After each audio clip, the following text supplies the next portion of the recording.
8월 20일 새생명의 아침입니다. 기도하시겠습니다. 하나님 감사합니다. 오락가락하는 날씨 가운데에 저희들의 몸의 컨디션이 좋지 않음에도 불구하고 우리가 장차 갈 영원한 천국과 주님만을 우리의 감사의 대상으로 인식하게 하여 주시니 감사합니다. 오늘 이 하루도 주님의 기쁨이 되는 그런 주님의 자녀로 살아가게 하시고 주님의 말씀을 등불로 삼고 옳고 그름을 판단하며 바른 신앙의 길을 가는 저희 되게 하여 주시옵소서. 예수님 이름으로 기도하옵나이다. 아멘. 오늘 본문은 다니엘서 8장 1절에서부터 14절까지의 말씀입니다. 다니엘서 8장 1절에서 14절까지의 말씀입니다. 나 다니엘에게 처음에 나타난 환상 후 벨사살 왕 제3년에 다시 한 환상이 나타나리라. 내가 환상을 보았는데 내가 그것을 볼 때에 내 몸은 엘람 지방 수산성에 있었고 내가 환상을 보기에는 을레 강변에서이니라. 내가 눈을 들어 본즉 창가에 두 뿔 가진 순양이 섰는데 그 두 뿔이 다 길었으며 그 중 한 뿔은 다른 뿔보다 길었고 그 긴 것은 나중에 난 것이더라. 내가 본즉 그 순양이 서쪽과 북쪽과 남쪽을 향하여 받으나 그것을 당할 짐승이 하나도 없고 그 손에서 구할 자가 없으므로 그것이 원하는 대로 행하고 강하여졌더라. 내가 생각할 때에 한 순염소가 서쪽에서부터 와서 온 지면에 두루 다니되 땅에 닿지 아니하며 그 염소의 두 눈 사이에는 현저한 뿔이 있더라. 그것이 두 뿔 가진 순양 곧 내가 본 바 강가에 있던 양에게로 나아가되 분노한 힘으로 그것에게로 달려가더니 내가 본즉 그것이 순양에게로 가까이 나아가서는 더욱 성내어 그 순양을 쳐서 그 두 뿔을 꺾으나 순양에게는 그것을 대적할 힘이 없으므로 그것이 순양을 땅에 엎드려뜨리고 짓밟았으나 순양을 그에게서 벗어나게 할 자가 없었더라. 순염소가 스스로 심히 강대하여 가더니 강성할 때에 그 큰 뿔이 꺾이고 그 대신에 현저한 뿔 넷이 하늘 사방에 향하여 났더라. 그중 한 뿔에서 또 작은 뿔 하나가 나서 남쪽과 동쪽과 또 영화로운 땅을 향하여 심히 커지더니 그것이 하늘 군대에 미칠 만큼 커져서 그 군대와 별들 중에 몇을 땅에 떨어뜨리고 그것들을 짓밟고 또 스스로 높아져서 군대의 주제를 대적하며 그에게 매일 드리는 제사를 없애버렸고 그의 성소를 헐었으며 그의 악으로 말미암아 백성이 매일 드리는 제사가 넘긴가 되었고 그것이 또 진리를 땅에 던지며 자의로 행하여 형통하였더라. 내가 들은즉 한 거룩한 이가 말하더니 다른 거룩한 이가 그 말하는 이에게 묻되 환상에서 나타난 바 매일 드리는 제사와 망하게 하는 죄악에 대한 일과 성소와 백성이 내준 바 되며 짓밟힐 일이 어느 때까지 이를꼬 하매 그가 내게 이르되 2300 주야까지니 그때의 성소가 정결하게 되리라 하였느니라. 아멘. 여러분들에게 있어서 이 세상을 살아가는 동력이 어떤 것인가요? 자녀, 꿈, 즐거움 등등 여러 가지가 있을 텐데요. 우리 믿는 자들에게 있어서 삶의 동력은 하나님의 말씀, 그의 언약을 비롯한 장차갈 하나님의 그 나라가 우리의 동력이 되어야 할 것입니다. 이처럼 예수 믿는 자와 믿지 않는 자들 사이에는 이 세상을 바라보는 그 시선과 삶의 이유 또한 큰 차이가 납니다. 우리는 이 세상의 기준인 집의 크기와 타는 자동차나 자녀들의 성공의 그 여부가 아니라 하나님 기준으로 성경의 눈으로 이 세상을 바라보아야만 하며 또한 하나님이 장차 주신 그 약속들을 기대하고 기도하며 끝까지 인내하는 자로서 세상을 살아가야 합니다. 오늘 본문이 되는 8장 초반 부분은 배경 설명이 조금 필요한데요. 먼저 오늘 본문이 들어가 있는 다니엘서는 전반부와 후반부로 크게 나눌 수 있습니다. 전반부는 1장에서 6절까지로 바벨론의 포로로 잡혀간 다니엘과 그의 친구들이 바벨론의 식민지 그 아래에서 이루어내는 빛나는 신앙의 승리의 사건들을 다루는 것, 그리고 또한 바벨론의 통치자들이 하나님으로부터 받은 그 환상을 다니엘이 해석하는 그런 간접적인 사건들을 다루고 있고요. 그리고 후반부인 7장에서 12장까지는 다니엘이 그의 생애 전체에 걸쳐서 받은 그 예언들 가운데 가장 중요한 4개의 환상이 기록되어져 있습니다. 이 환상들은 역대기 순으로 소개되어져 있는데요. 이 후반부인 4개의 환상 중에서 이 7장은 BC 553년에 주어진 환상입니다. 지난주에 살펴본 6장에서의 다리오 왕과 다니엘의 그 사자굴 사건이 발생하기 전인 약 10년 전, 그때에 주어진 환상이고요. 오늘 본문인 8장은 7장에서의 환상 2년 후인 벨사살 왕 3년에 주어진 환상입니다. 곧 다시 말하면 다니엘은 사자굴 사건과 같은 믿는 자들에게 주어지는 그 핍박에 대해서 그는 이미 알고 있었고, 특히 오늘 본문의 14절의 말씀인 2300주야라고까지 하는 그 핍박의 기간까지도 알고 있었습니다. 곧 다니엘이 사자굴에 들어가는 것과 그의 세 친구들이 받았던 풀무불에 들어가는 것에 대해서 그는 이미 알고 있었습니다. 다시 말하면 그가 이 핍박을 견딜 수 있었던 이유는 그 핍박이 평생이 아니라 곧 끝나게 된다는 것, 그리고 그 모든 것을 주관하는 것이 이 세상의 통치자인 왕이 아니라 하나님이심을 그는 환상과 천사들의 해석으로 인해 이미 알고 있었습니다. 여기에서 우리는 이제 하나님의 말씀대로 살아가는 사람들, 그리고 그 반대로 세상의 주관자들에 의해서 흔들리고 결국 멸망하는 자들의 차이에 대해서 알 수 있게 됩니다. 오늘의 말씀을 통해서 흔들리지 않는 그 바른 신앙을 가지고 굳건하고 담대히 살아가는 저희 모두 되기를 소망합니다.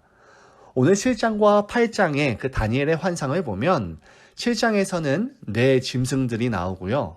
그리고 8장에서는 숫양과 숫염소가 등장합니다.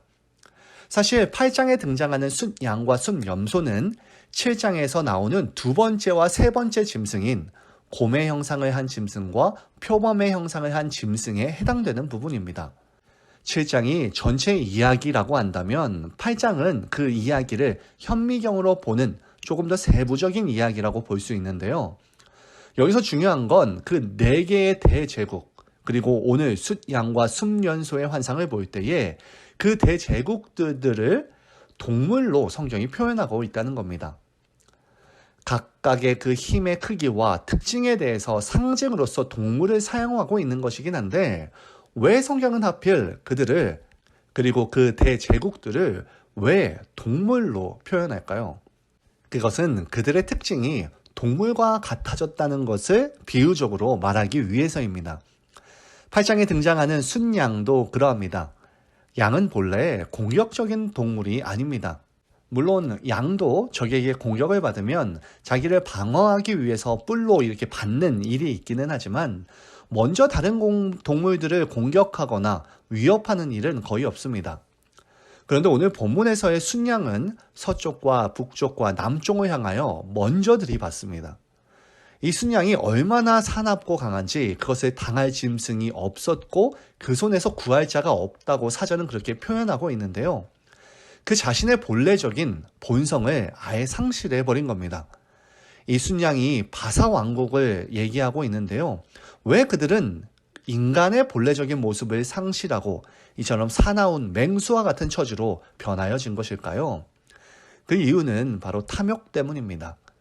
메대의 왕 다리오와 바사의 고레스는 자신들의 분깃으로 만족하지 않았었고, 그래서 서로 연합하고 그 힘으로 다른 나라들을 닥치는 대로 들이받아서 점령해 버렸습니다.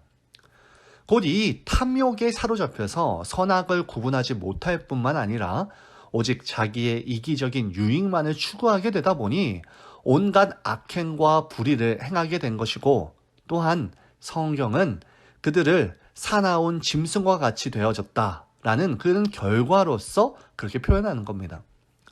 이것이 세상의 법칙입니다. 동물의 세계들의 법칙처럼 약육강식, 잡아먹히지 않기 위해서 내가 남을 잡아먹어야 하는 그런 잔인한 생존의 세계, 자신을 지키기 위해 불안과 걱정 그리고 양심을 속이는 그런 짐승과 같이 되어진 결과로서 성경은 이야기합니다. 그렇다면 어떻게 해야 우리는 그러한 인간의 본성을 상실한 짐승처럼 되지 않을 수 있을까요? 무엇이 이 세상에서 우리를 예수님의 자녀로서의 그 정체성을 상실하지 않게 해주는 것일까요? 세상과 분리일까요? 그렇지는 않죠. 세상 안에서의 하나님의 그 말씀을 꼭 붙들고 버티는 것이 우리 예수님의 자녀로서의 정체성을 상실하지 않는 방법입니다. 다니엘은 이것을 알고 있었기에 그들과 같지 않았습니다. 특히 다니엘은 하나님이 누구의 하나님이신지 확실하게 알고 있었습니다. 하나님은 모든 이들의 하나님이 아니라 그의 구원자 되시는 예수 그리스도로 인해 구별된 자들이 하나님의 자녀이며 역사의 주인공임을 알았습니다. 오늘 말씀 초반부에 다니엘서는 크게 두 부분으로 나눠져 있다고 했는데요. 전반부인 2장 4절 후반부터 7장까지는 아람어로 기록되어져 있고요. 이것은 당시의 바사 왕국, 곧 페르시아 왕국의 공용어였습니다. 곧 초반부의 다니엘서의 대상은 모든 사람입니다. 하나님의 통치가 온 세상, 전 우주적으로 이루어짐에 대해서 부각하고 있는데요. 이러한 사실은 4장 1절과 5장 19절 등에서 나타나는데 모든 백성들과 나라들과 각 방언하는 자들이라는 어구가 사용된 것을 통해서 이 모든 사람이 독자임을 알 수 있습니다. 그런데 특이하게도 후반 부분인 8장부터 12장까지는 히브리어로 기록되어져 있습니다. 이건 그 독자가 모든 사람이 아니라 유다인들과 성전 공동체라는 보다 좁은 범위로 좁혀져 있다는 것을 말합니다. 왜 이렇게 다른 두 가지 언어로 기록하고 있는 것일까요? 그것은 믿는 자들에게 하여금 확실히 그들을 위해서 무언가를 가르치기 위함입니다. 이 세상의 역사가 단지 시간에 따라서 세상 나라들의 뜨고 지고 하는 것의 무한 반복이 아니다. 강한 나라, 강한 권력을 소유한 군주에 의해서도 좌지우지 되는 것이 아니다라는 걸 가르쳐주기 위해서입니다. 오로지 그 너머에 절대 주권자이신 하나님의 작정과 섭리, 그리고 계획과 뜻이 이 역사 속에 담겨져 있으며 그에 따라서 그 역사가 방향을 잡고 흘러간다는 것에 대해서 꼭 기억해라 라는 겁니다. 특히 하나님께서는 자신의 백성들을 인도하시고 구원하시며 그들을 통해 세상을 구원하고자 하는 하나님의 그 경륜을 그의 자녀들이 깨닫기를 원하십니다. 이것이 일반 사람이 갖는 세계관, 그리고 믿는 자들이 갖는 세계관의 차이이며 역사관입니다.